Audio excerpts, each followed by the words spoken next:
আসসালামু আলাইকুম। আশা করছি সবাই ভালো আছেন। তো আজকে আমি একটি ভিডিও নিয়ে চলে আসলাম। আমরা অনেকে সিম চালাই। সিমগুলা কার নামে রেজিস্ট্রেশন, একটি পরিবারে আমরা অনেকগুলো সিম থাকে। বাবারটা ছেলে চালায়, ছেলেরটা বাবা চালায়, কিন্তু হঠাৎ যদি কোনো সমস্যা হয়ে পড়ে তারপর বোঝা যায় না, অথবা আমরা অনেক সময় মনে থাকে না সেই সিমটি কার নামে রেজিস্ট্রেশন করা। তাই সেই সিমটি রেজিস্ট্রেশন কার নামে করা জানতে চাইলে আমার ভিডিওটি শেষ পর্যন্ত দেখুন। তো সিমটি কার নামে রেজিস্ট্রেশন করা আপনি যদি দেখতে চান, প্রথমে মোবাইলের ডায়াল প্যাডে চলে যাবেন।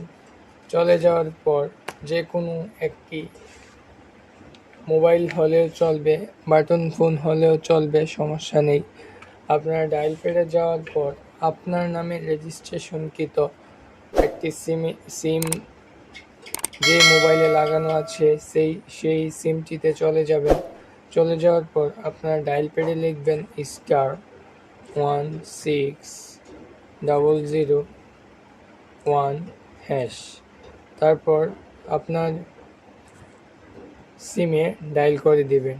ডায়াল করে দেওয়ার পর এখানে দেখতে পারবেন লেখা আছে, please enter the last 4 digit of your NID.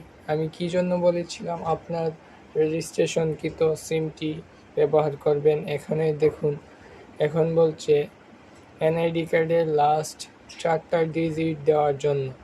So আপনি আপনার এনআইডি কার্ডের 4টা ডিজিট এখানে দিয়ে দিবেন।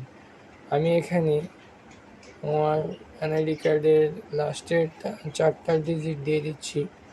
তারপর সেন্ড করে দেওয়ার পর দেখতে পারবেন একটি ফিডব্যাক চলে আসবে, you will get SMS soon. Already আমার SMSটি চলে আসছে।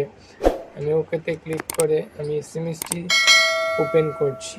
SMSটি ওপেন করলে এই যে দেখতে পাচ্ছেন টোটাল 6 GB পার 4, মানে আমার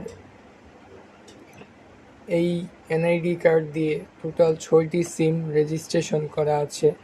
দেখতে পাচ্ছেন আমার এখানে জিপি আছে 4টা, জিপি পোস্টপেইড আছে একটা, এয়ারটেল আছে একটা, মোট 6টা সিম রেজিস্ট্রেশন আছে।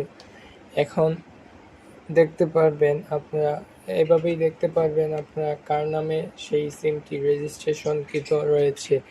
এভাবে আপনারা সিমগুলোকে বের করে নিতে পারবেন আপনাদের বাবার এনআইডি কার্ড দিয়ে, মায়ের এনআইডি কার্ড দিয়ে খুব সহজেই বের করে নিতে পারবেন সিমগুলা কার নামে রেজিস্ট্রেশন করা আছে। আশা করছি বুঝতে পারছেন। ধন্যবাদ সবাইকে ভিডিওটি দেখার জন্য। ভালো থাকুন, সুস্থ থাকুন। আসসালামু আলাইকুম।